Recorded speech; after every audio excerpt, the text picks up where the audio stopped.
Today we're talking about the love affair between the IRS and the Tea Party and maybe even other conservative groups. But again, like I always tell you, I don't have a clue, so don't depend on me. Depend on the experts I bring on. Great time to ask them questions, get involved with them. And I've got Dan Backer on the line. He's a principal attorney from DB Capital Strategies.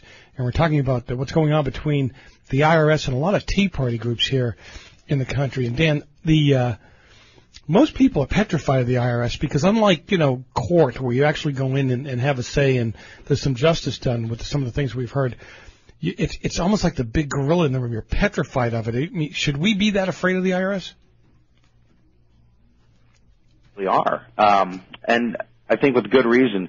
One of the big concerns we have about Tea Party groups being asked and really forced to disclose their donors is, what if the government decides, well, we're going to start enforcing the gift tax on contributions to political organizations? It's patently unconstitutional, but they could try, and I, for one, don't want to get that tax bill. And so I think it's a lot of what they're doing is really about generating fear and uncertainty and encouraging people to stay home and stay quiet. And that's the kind of power you have when you have thousands upon thousands of agents and this vast infrastructure and the resources that you have, and who are you fighting against? The little guy, the guy who's just trying to make his community a little better. Mm-hmm. Yeah, and again, like I said before we went to the break, I mean, it's not like we're talking about tens or hundreds of thousands of dollars here. A lot of these people are scraping together 10 grand here, 15 grand there to help, get these things rolling and going and that kind of stuff. How can they defend it? There's no way. What's a good tax attorney get? Heck of a lot more than $10,000, I'll tell you that. Now, fortunately for a lot of the smaller groups, there's a few organizations that are trying to step in and help defend these small groups. My client, the TeaParty.net, is one of them, and they're basically having me run around and talk to folks and try to help out as best as we can.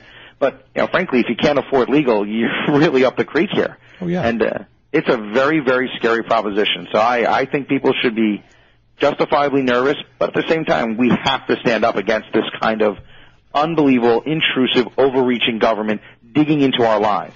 And there's really nothing. Again, I want to just go back and preface this with, there's nothing. The IRS has got all the money in the world to fight you with, all the money in the world. They go grab your money first, and you have to fight to get it back. It's the only group that can do that. Yeah, well, you could always move to Canada. Oh, and it's really that bad. Actually, it's funny. The United States also, if you live in a foreign country, they're coming after your foreign earnings as well. Yeah, don't forget to pay your income taxes if you spend your whole life in Canada. I heard about that. I heard about them starting to look into where your money is in offshore banks, offshore whatever, how you earned it, and how much you need to pay on it. And in the same breath, with the same lips and tongue, they talk about how they want to make it easier for you to bring your money back here. Well, really? Of course, it's cheaper for them to go after you if your money's here. So yeah. So it's 60-some-odd% tax if you're here, and 58.5% tax if you're there. Yeah, I can see the upside to that. Anyway, Dan, so if one of these groups, somebody from one of these groups is listening right now, and they need help, where can they turn? How can they get some help if they need it? I would reach out to, you can do a couple things. First, reach out to theteaparty.net, www.theteaparty.net. Go to their website. They're really doing tremendous work and supporting our efforts to raise awareness and prepare the fight back. And since they're basically having me do this, you can also reach out to me. I'm at www.dbcapitalstrategies.com, which is really long, but we'll put it up on our website. Oh, fantastic! Yeah. So we're definitely interested in helping. There's a couple other great organizations that are also going to be joining us in this fight, and unfortunately, I don't have permission from them to say their names, but they're great groups, and we're really excited that they're coming on board. Very good. And the most important thing you can do is go to the chat rooms and talk to in Facebook and talk to others and tell them, hey, look, this is happening to me. A lot of what the IRS has gotten away with in the past is because people don't want to talk about it. You don't want to say, hey, I'm having this investigation. This is scary. I don't think I want to, I want to tell people about this. But it's that people started talking about it that we discovered just how big this was. I got a few of these letters, and I thought it was pretty weird that I had a couple clients getting the same letters, and then we started hearing it's dozens. Now it's close to 100, we think. Well, and this won't necessarily stop at the Tea Party. I mean, there's a lot of Republican and Democratic groups or conservative groups that have these kind of designations that are raising money for those kind of things too. Absolutely. There are thousands and thousands of C4 organizations, and we are the tip of the spear. They're going after the Tea Party conservative organizations because, and by the way, it is conservatives, not Tea Parties. I have non-Tea Party conservative client organizations that got the same letter. But they're going to go after them because we're the low-hanging fruit. And then they're going to start going after other conservative organizations like Freedom Works and many others that have been around for generations.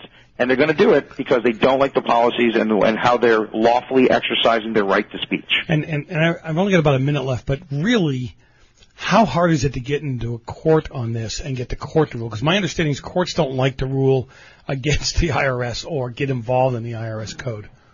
I don't think you're going to get into court very easily at all. It's going to be a long time, and you're pretty much going to have to get into trouble first, which I would never recommend. This is going to be a fight of advocacy and grassroots and getting the Hill to stand up for the little guy and for the people and their right to speech. And if we can win that battle, we can push back against the IRS. Well, I hope you're right, buddy. This is one of those groups where I tell people never give up, never stop fighting, but you walk up and look at the mountain and go, my God, how am I going to get up there? And I think that's kind of how some of these people look at the IRS, but you can't. They still work for us. Yep. Dan, well, they don't think that, but they sure do. None of them wants to get to Washington think that. Anyway, Dan, thank you so much for being with me today. I really appreciate your time. My pleasure. Thanks for having me, Joe. Yeah, Dan Backer, principal attorney from Capital Strategies, working to help some of the smaller groups overcome government garbage. How's that for anything? You like that? Government garbage. I like that myself. Anyway, listen, get involved in the conversation. Go ahead and hop on the website, hop on the chat room. Let me know what you're thinking and where you're going with this. And I got to tell you, we have so much stuff to work on next week. I want to talk a little bit more about a Christian vendor being blocked from a school. And they're not selling Christian stuff. It's just one of the principals happens to be a Christian. Amazing. Wonderful living in a free country, isn't it? You're listening to The Real Side. I'm your host, Joe Messina. We'll be right back with a wrap-up.